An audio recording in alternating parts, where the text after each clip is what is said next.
Just wanted to remind you that we have a good ITF team here.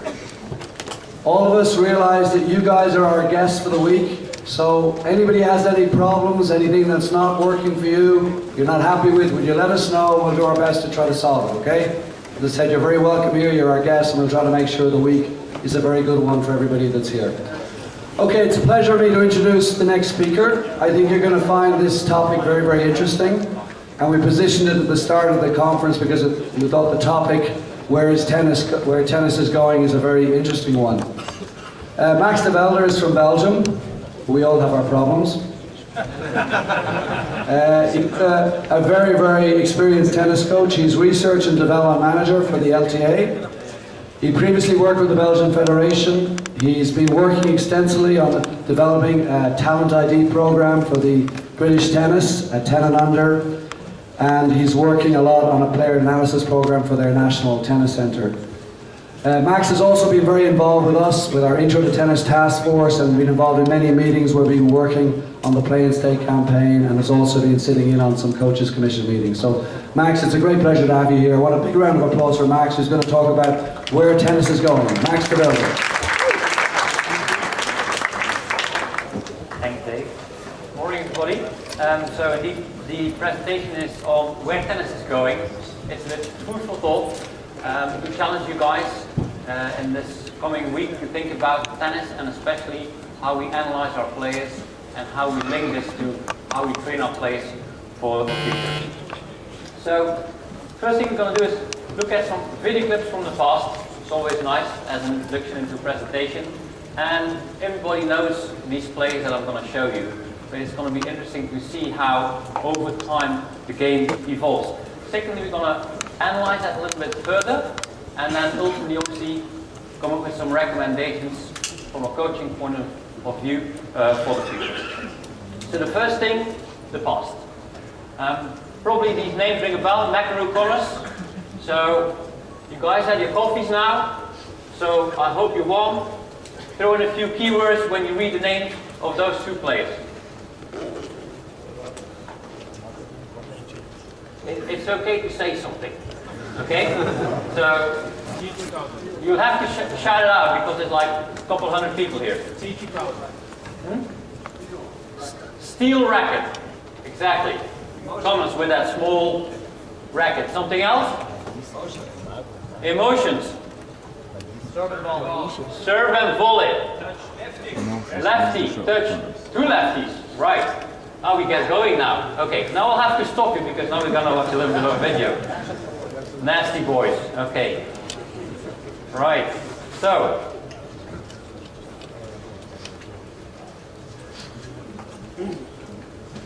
Blow it up a little bit. Right.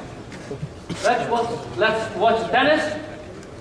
And I'll try to comment a little bit on how these guys play. Actually, just to point out, before we get into watching the clip, we're not watching just nobodies here, right? We're watching guys who've won Grand Slams. Not one slam, but I'm not even able to count them on my two hands if you add it together. So we're looking at some of the greatest players ever here. Right.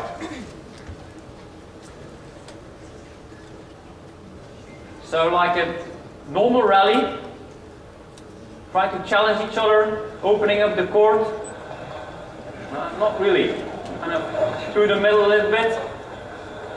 Compared to these days, not that much spin on the ball, flat, even hitting forehand with slice, pushing each other, and then quite easy miss inside the court. Interesting also, if you look at the players these days, McEnroe looks a little bit like me, an unbelievable athlete. Okay, so let's see what he comes up with now in the next rally.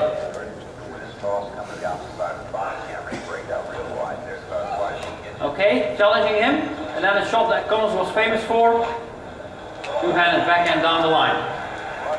So McEnroe obviously not happy with that fact, but anyway. Now I heard serve and volley. Now these guys, they were able to come to the net and finish it off.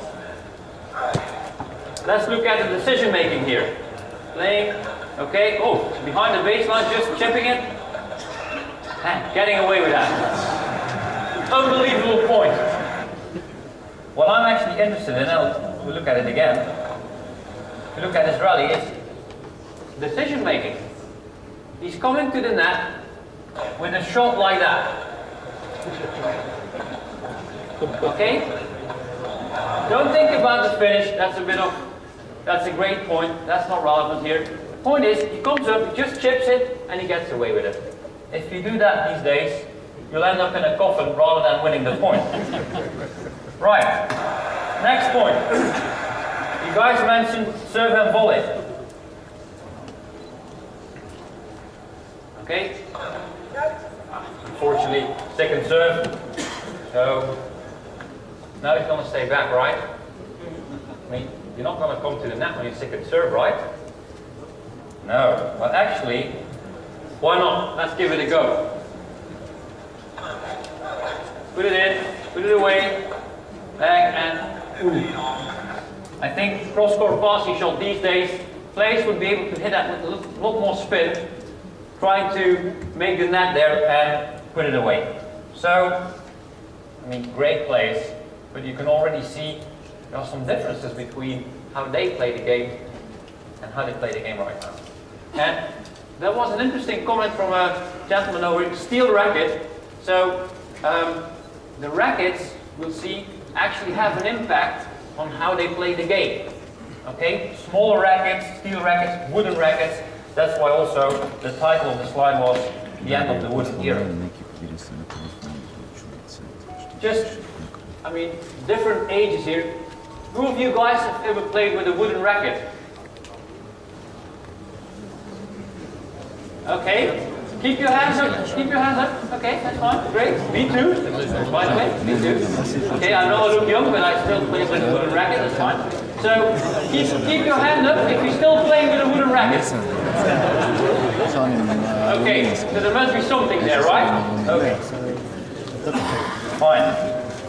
So, let's move on. Packer Landl. Reasonable players. Yeah? Again, unbelievable Grand Slam record. So, your turn again. A few key words. Packer Landl. Sorry? More speed. More speed in the game. Serve and volley against baseliner, power, serve, more muscles, bigger racket. Okay, stop. Fine. I have just an hour, so I can't actually let you say everything you want to say, unfortunately. Backer versus Landl. Oops. Maximize it again. Right.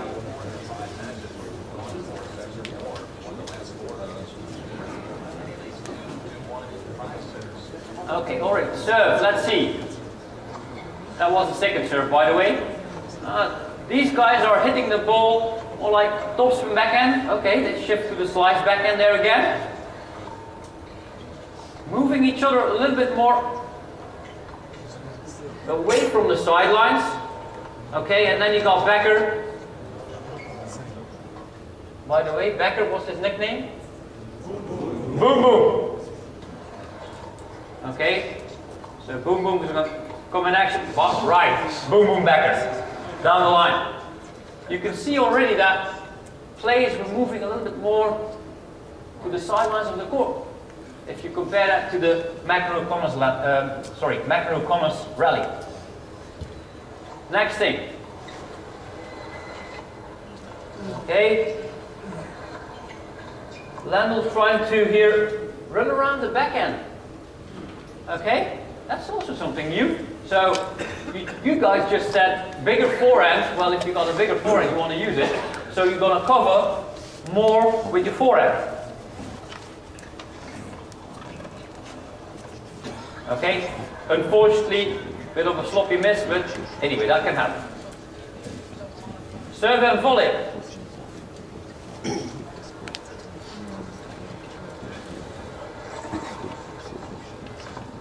Okay, okay, slightly different there. On the run already, more on the run than in that previous rally. And he can cover that ball, a bit more spin on the ball, he covers the net.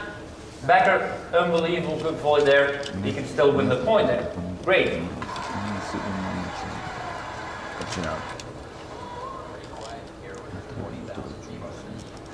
There he goes again, swinging his whole body.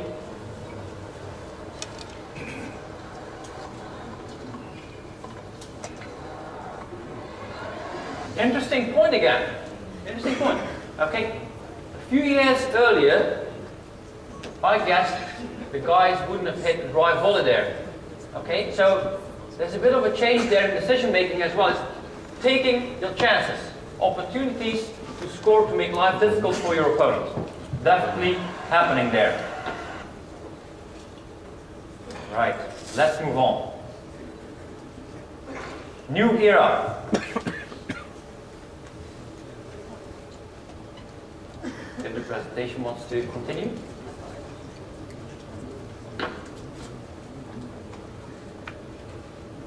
Right. Bigger boys and faster balls. Agassi Sampras. Your turn again. Big returns, big serves, angles, running forehand. Winners.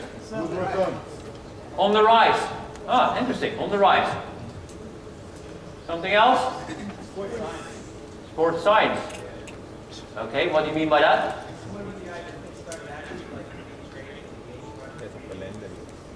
Okay, training. So more training, sports science, so that the physical aspect of the game becomes slightly more important.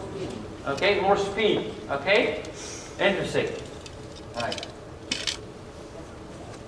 Also, there's some stuff with hair and clothing, but we're not going to go into that, right?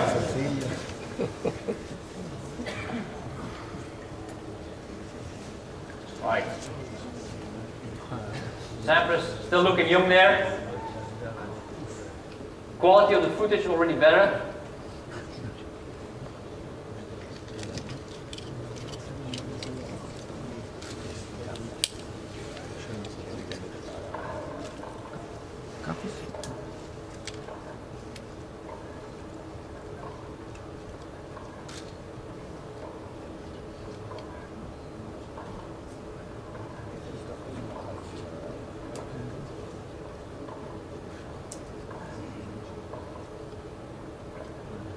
Okay, so definitely different tennis here, if you compare it. Same court, US Open, same stage of the event.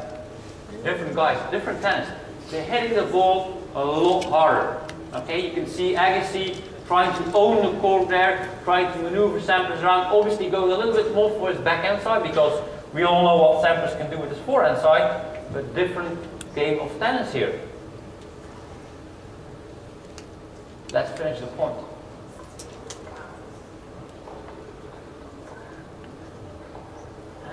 Strangely there, okay, pushed out right on the forehand, can't really cover it, making a miss. Pete Sampras, Pistol Pete. Okay, first serve, serve and volley. Second serve, serve and volley. Second serve ace, that's he's actually thinking about it, guys. I'm not sure what he's going to do. He's staying back. He's staying back. Okay, we're all playing hardcore here, right? So that might be a difference. Might have played serve and volley on the grass, but on the hardcore against Agassi. Probably a little bit afraid from his return, for the return. So staying back, in trouble, and then comes up with one of the biggest shots in history of tennis. Pete Sampras running forehand.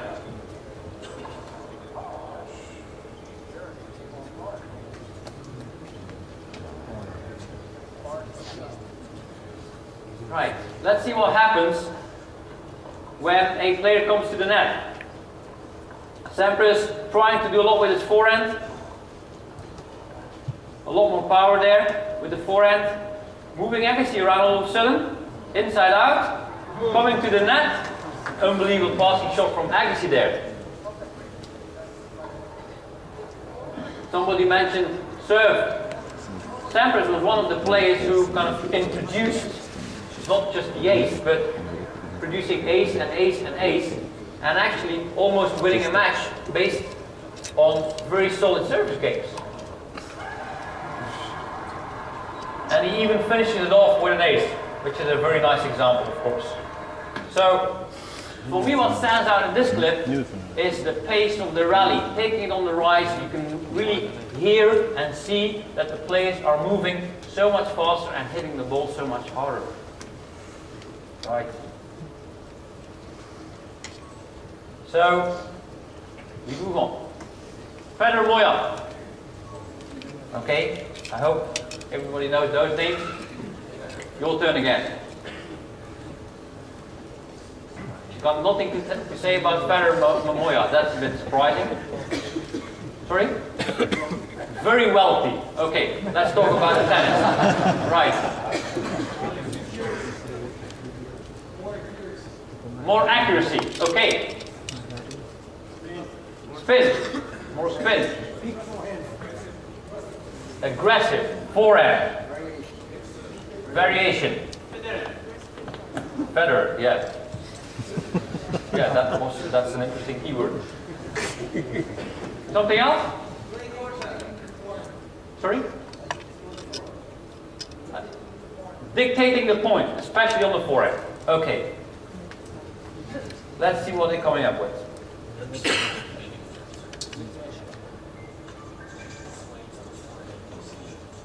Okay, that forehand inside out, pushing Vyder away. Again, a very nice rally here that can tell us a lot. I mean, the return straight away, putting Vyder a little bit in difficulty. Okay, then owning the point with the forehand inside out, and he's not going to give that one away, so he just comes in and nails that ball with a drive volley. So, making the point shorter, taking every opportunity they get to score the point. Okay, if you have to play a long rally, then you have to play a long rally. But if you can finish it off, try to finish it off. Right, next point.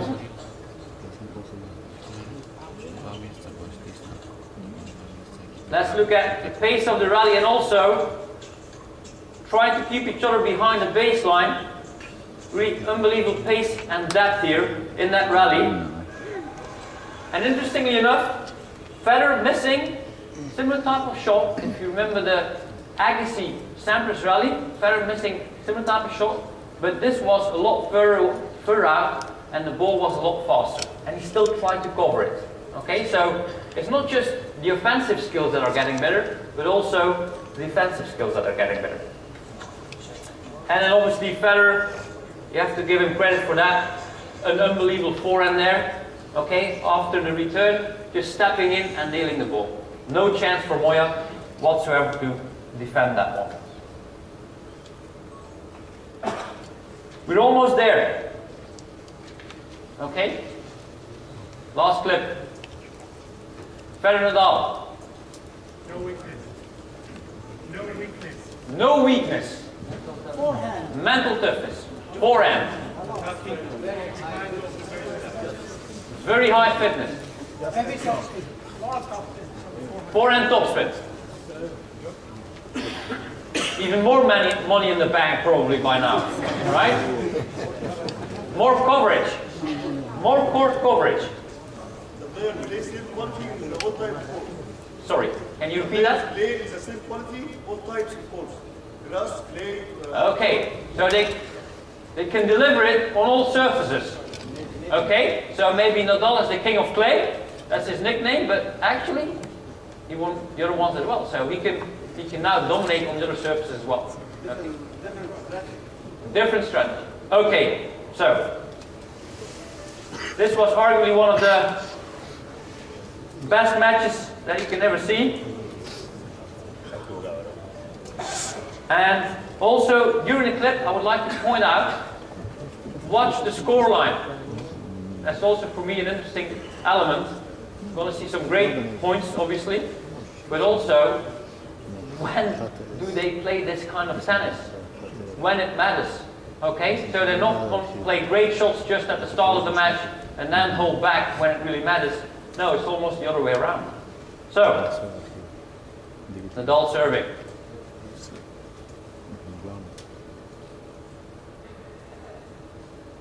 Okay.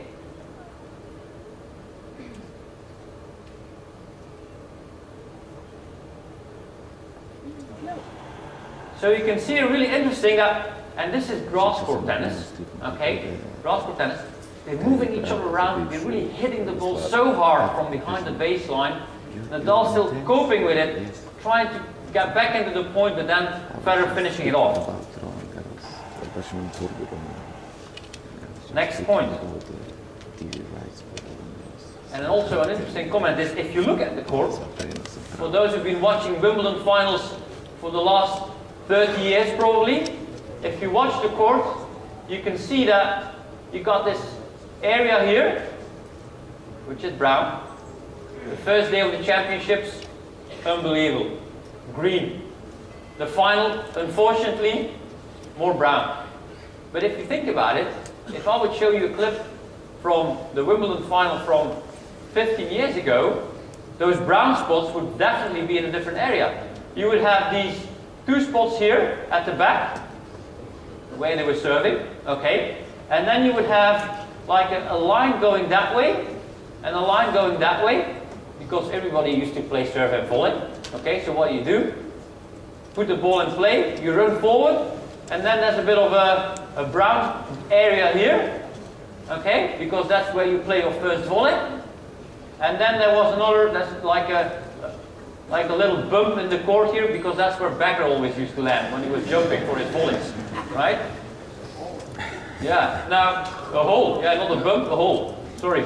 So anyway, massive difference. These days, almost nobody plays serve and volley in Wimbledon. Not because they don't want to do it, you know, but actually it's because the quality of the guy at the other end, the return, is so massive that you can't afford to come to the net because you're going to lose more points than you win them.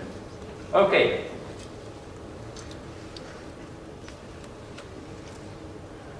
By the way, this is set point. You can see it, score line over there. So, quite big here. Set point Federer. He's 2 sets down, it's in the tie break.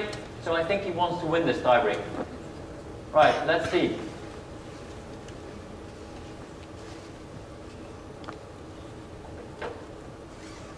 Interesting, gonna stop the rally right there and go back. Somebody mentioned the word variation here. It is not all about hitting the ball hard. They're not hitting the ball hard every ball over and over again. So what he tries to do here is, so he brings it all in, low slice, so he comes forward, low contact. Not the easy shot for Nadal given his grip, low contact on the grass. And then the next shot, obviously, trying to push him back. Okay, Nadal still holding the rally there. Aiming for Federer's backhand, moving him around. Opportunity, bang. Ah, okay. So, could have picked a point where he would have made the winner, but that's not the point. The point is how they played the rally. They both had their opportunities. Okay, he brought Nadal in, he pushed him back. Nadal said, okay, I can deal with it. Then Federer was doing the running. Now he gets an opportunity, goes for the winner. Set point. Okay, you're not holding back. He has the opportunity and he goes for it. She's praying. Okay, she's thinking about London shopping. Right, next shot, next point. 7-all in the tiebreak. Massive. Let's see. Federer coming in. Bang. Unbelievable passing shot. And interesting in this one, if you compare it with the Agassi passing shot versus Sampras, if you look at the quality of the approach, completely different. So let's watch this again.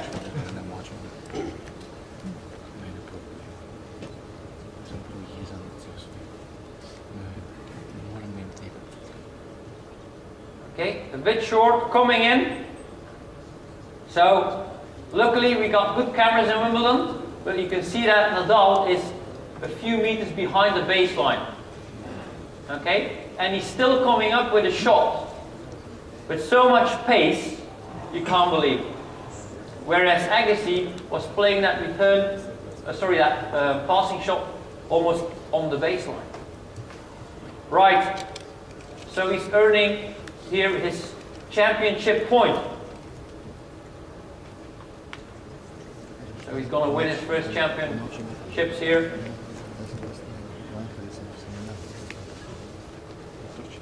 Okay, he brings him in. Okay, unbelievable point again. There's no choice there. He has to go for it, and he makes it. She's happy, of course. Thinking about some more shopping. He's still in the game. Also, the position where he's hitting that ball from, behind the baseline, outside the court. Not really the easiest passing shot you can imagine.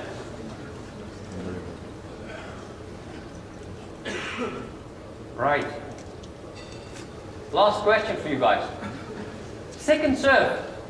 If you are coaching a player, how would you assess the quality of his second serve? Sorry? A lot of spin and depth. At least neutral in the point. Right. Unpredictability. Okay, that's right. That's in the shot selection. But once you hit the serve, how can you actually tell whether he had a good second serve? Points 1 on second serve. Okay, but that is a little bit too far away from the serve for me because there's lots of things that can happen in the rally. If you think about what about the position of and the contact point of the guy on the other end? Okay? Because think about if you train your players on the return, probably ask these guys on the second serve, try to step in, try to be aggressive. Okay? When are you going to be aggressive? When you move forward and when you have a nice contact point. Okay? Then you can hit the ball hard, you can do whatever you want with it. So if you can keep that contact point away from your opponent, you're making life difficult. Let's see what happens. Let's see where he puts the ball. Okay. So, out of 10, how would you rate the second serve? 9.5. Okay, anyway, the actual score is not that relevant. It's a pretty decent second serve, right?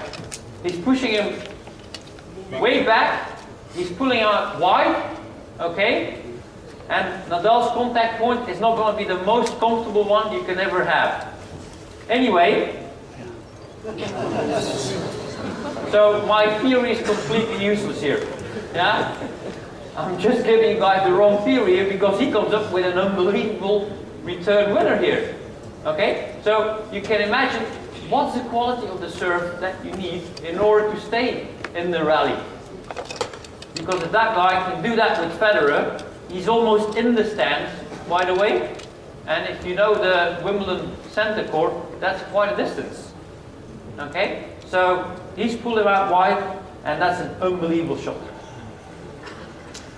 So I think the commentator says you have to redefine topspin. I don't think you can. Exactly. So if you see the shot, where he's hitting it from, unbelievable. Right.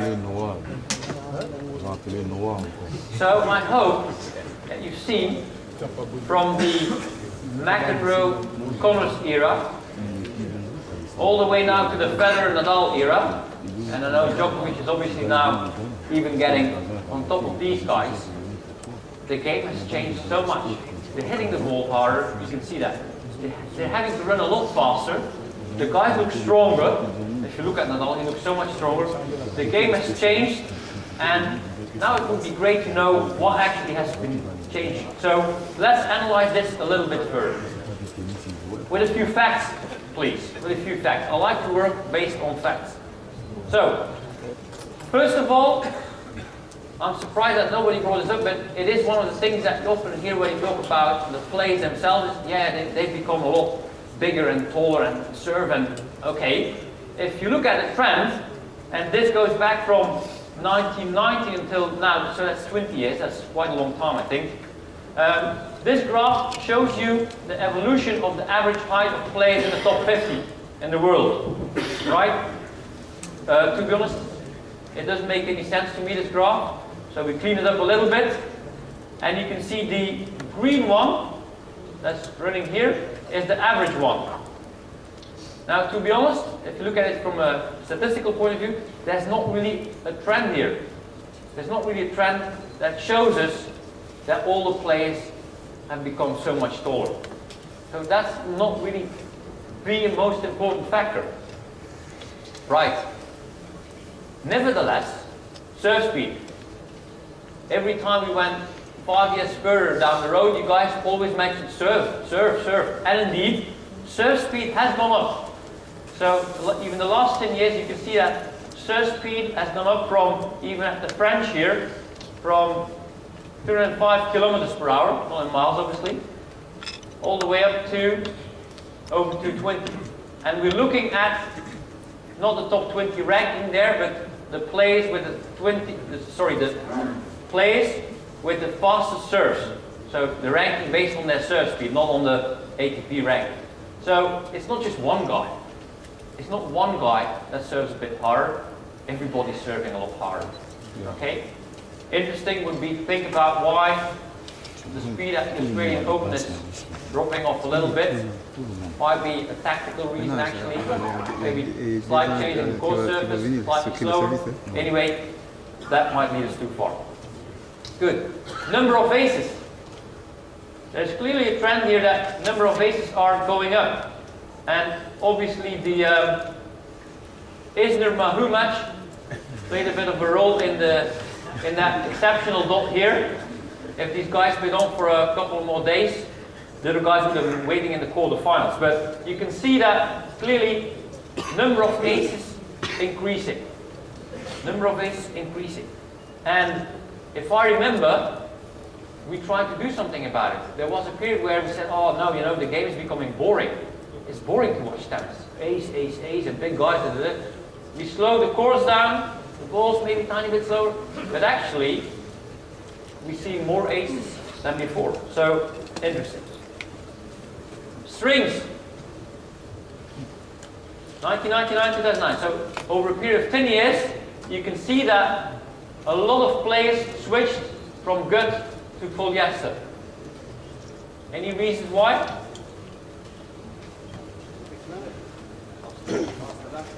Yeah, so what's the effect of playing with polyester strings?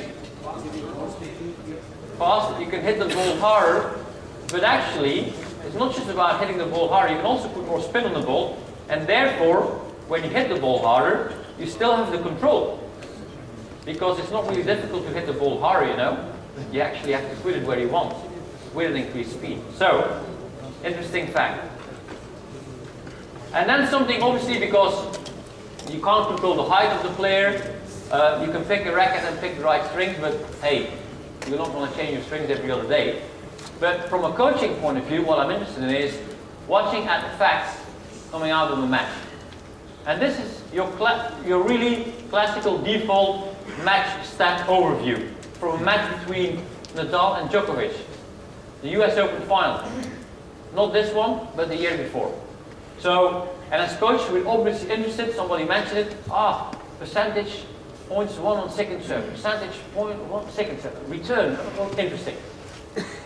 Interesting information. I want to dig a little bit deeper, because if you tell me that I'm winning only 30% of my points on my second serve, that's great information, coach, but can you also tell me why? Because actually, I want to improve it. And by knowing that fact, you highlight the fact that I have to work on it, but actually I also have to know what to do about it. So let's look at it maybe a little bit differently. Let's look at things slightly differently. And there is new technology coming into tennis that can help us actually to find out what the real performance indicators are. and that technology, everybody knows it, is Hawkeye. Hawkeye can give us very interesting information around the ball and the player. So, how the player moves on the court, distances covered, running speeds, but actually, let's start now with the ball. It is very nice, you know, Hawkeye. I love it.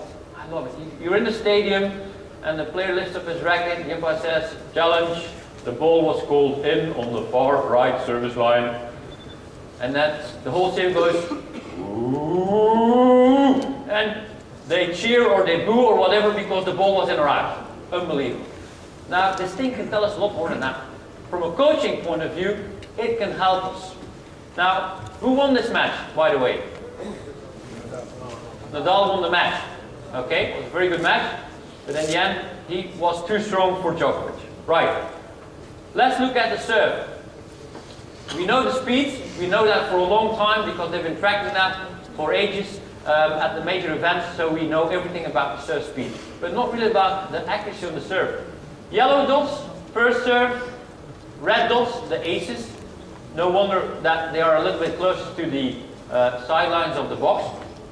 I mean, that's quite logical. Interestingly enough, accuracy on the second serve, all the black dots. You can clearly see that these guys, maybe it's not too nice to say this in that way, but they don't seem to have the guts to serve close to the sidelines on the second serve. Okay, they're obviously going for that on the first serve, but on the second serve, it's tricky because if you miss it, you lose the point. Yeah, that's basic rule in tennis. You have to put the ball in the box. So, but I think if you work on that with your player, there is room for improvement on this one. So, if you want to work on winning more points on your second serve, then this could be an element in that. This could be an element to work on. Right. Not just serve, return. How many times as a coach, think back, how many times as a coach did we say, you have to be aggressive. You have to own the point, dictate the points. Whatever words you're using in your language, it's all the same, okay? You have to be the boss on the court. And what we link with that is always, you have to be in the court, on the rise, and that's when you're going to win the point. Okay, you obviously might make a miss, that's fine, but you're going to own the point if you do it like that. Now, we just said Nadal was winning the match, and for those who've seen the match, he was not holding back. Okay? That was a period in the year where he was playing great tennis, aggressive tennis from behind the baseline. And interestingly enough, the yellow dots represent the position on the return of first serve and the black dots on the second serve. And this is completely the opposite. Nadal, okay, round about the same distance behind the baseline return position compared to Djokovic. But Djokovic steps in on the second serve, and Nadal actually, okay, these three dots he stepped in, might have been a really weak second serve, that's a bit of a guess, but actually the majority of the points, he was further back. So, why is that? Link that obviously to the game style, the way he's hitting the ball, okay? So, and I think as a coach we have to think about it. How is our player hitting the ball? Is it always the best solution to play on the rise, close to the court, to the baseline, whatever? Think about it. It's not just one rule that fits all, so you have to think about it as a coach. Lastly, the rally position, and actually similar, really similar. You can see here, the dots represent the positions on the court in the baseline rally, and you can see that Nadal spends 80% of the time behind the baseline, and Djokovic only spends 65% of the time behind the baseline. Okay? So if you look at this, you might think, well, yeah, because Nadal is a defensive player, he's always staying back and he's not doing anything. Forget it. He's playing really aggressive from the baseline, and he's making life really difficult for his opponent. And there is a good reason why he stays a little bit further back, because he can generate so much power and spin from that position that that's more annoying for his opponent than when he steps in and he's playing it on the right like the other guys. So he's got a good reason for it. I am not saying that everybody should play like Nadal, right? That's not what I'm saying. What I'm saying is that you as a coach have to think about this in relation to your player. Okay, so we can all see that the game has become faster. But average rally length is pretty consistent. Okay, there are a few differences in terms of court surface. We know that, that's fine. But overall, for the last 30 years, hardly any change in average duration of the rally. Okay? That tells us that, by the way, what is that approximately? What is approximately the average rally length? Not in time, obviously, but a number of shots. That's what I'm talking about. 4, what was your number? 4, 6 to 8. That's a big difference, right? 4, 8. Okay? There are a few different numbers out there, but it's between 4 and 5. Okay? So sometimes 4.2, sometimes it's a bit higher. Grass court a bit lower, sometimes it's between 4 and 5. And that's not really a big change. So 4 shots, that means the guy serve, return, and then 2 more shots. And I know it's an average, because there are longer rallies, and you have these points where you have the ace or the winning serve and the winning return, that's just 2. Okay? Now, this brings me to the point that we do have to work on these first 4 shots. Okay, if you put all of this together, we watched the clips, we watched a few facts. I hope I'm challenging you a little bit in thinking about how to watch a game and how to relate that game when analyzing it to your player's strengths and weaknesses. So, tactically, these guys are going for a lot more. So decision making, aggressive, really aggressive. But aggressive doesn't always mean hitting the ball hard. Okay? It might also mean making life difficult for your opponent. Physically, well, if you watch this picture, I mean, okay, McEnroe might look a little bit like me. I don't look like this guy, you know. He is an unbelievable athlete. And he's not the only one. Maybe he brought it to another level, but I can tell you that most of these top guys are really athletes, are really strong guys. And no wonder that he can hit the ball that hard if you see that upper body. And that's a big difference with a few decades ago. Upper body strength was clearly not the same as what these guys show on this picture. Right, technically, and I'm not talking about your basics here, the biggest thing about being a top player is the skill to adapt in any situation. They can all hit a forehand, you know. Probably the top 500 can hit a decent forehand. Okay? But the skill these guys have is they manage to control the ball in almost any situation that you throw at them. And that's the real technical skill. So the skill of adaptation. And that is something that we can work on. Right. So if you want to challenge your player, think about challenging them in any direction on the court. It's not just about running left to right, it's anything. It's, if you think about that rally there with Nadal, Federer, low stepping in and then moving back. That seems like, yeah, sounds logical. Well, you need to have the skill to maneuver your opponent in that position. So, challenging your player every dimension. Height of the contact point, laterally, and always also linking it with moving forward and moving backward. Right. They have to be able to do that with good consistency. These days, these guys can cope with these situations, and if you make life difficult once, they'll get it back. So you have to do it over and over again, and with penetration. And spin plays an important part in this, in the penetration. So we might call this the contact comfort zone.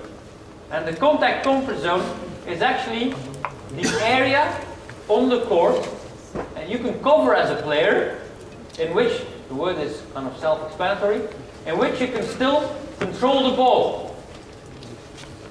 Right? And the idea is obviously that this area, this zone, becomes bigger and bigger and bigger as a player.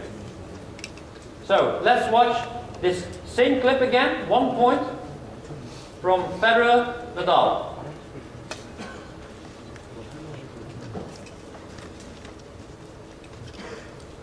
So, what I just mentioned about challenging the player. Serve.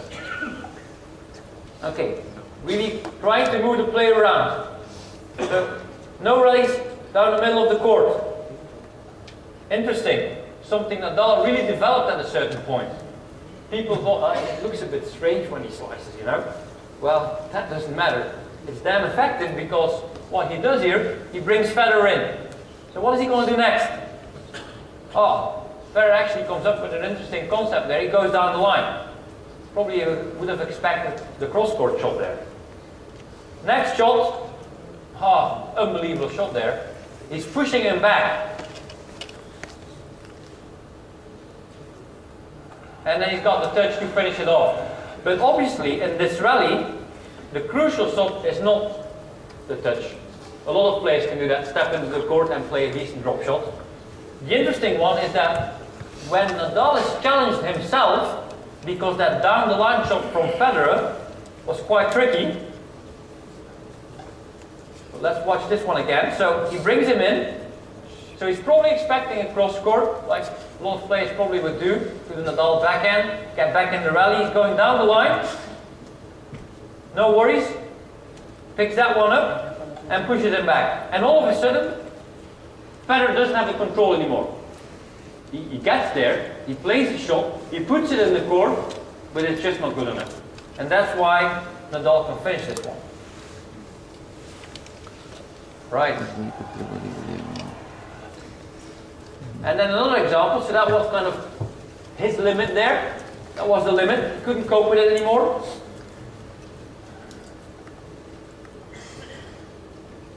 This is then just outside the limit, he couldn't get it. But what is interesting for me, and Federer does this quite a lot, and other players are starting to do that more and more.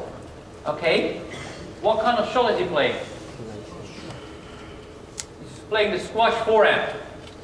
So he's not going for a traditional topspin forehand, going for that squash shot, where you try to reach for the ball and just almost use your wrist.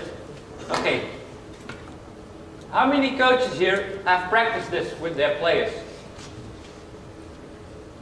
Not too many. Not too many. Not too many coaches practice it because it's like, yeah, it's a trick shot. You know, it's a trick shot. Well, in these situations, okay, whether it's on hard or on clay, you can use this shot to get out of trouble. Okay, not everybody's Nadal who's trying to rip it with spin. Some of these guys are using slice to get back into the rally. Right. So, trying to increase this zone. And actually, when you think about it, we can distinguish kind of two zones in this. What we call the second zone is where the player is really challenged. He's reaching for the ball. And in this situation, you can, obviously he has stability. So, good legs, stability. And if you see this picture, you can understand that the player has to rely just on his upper body strength to play the ball. There's absolutely no leg drive or whatever in relation to hitting the ball.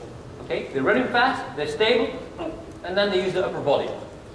Second zone. Right. The first zone is the one where you're obviously challenged. Okay, it's not like you're standing there. You have to run, but you can clearly see in this one that Federer is still able to use his legs to generate pace in the shot. So that's the difference. You can challenge the player, and then you can challenge him a bit further, and then it's all upper body work.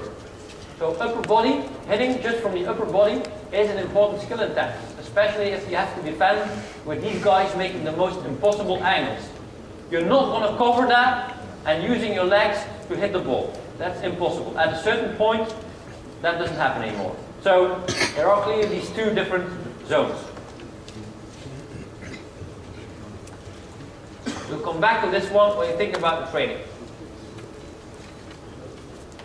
An interesting thing in relation to training also is that, and the actual numbers here are not that key, so you don't have to study them. What is important is that we understand that the players getting into the top 100, okay, are older than the ones that got into the top 100 previously. So the teenager getting into the top 100, that is like an unbelievable exception. So don't aim for it.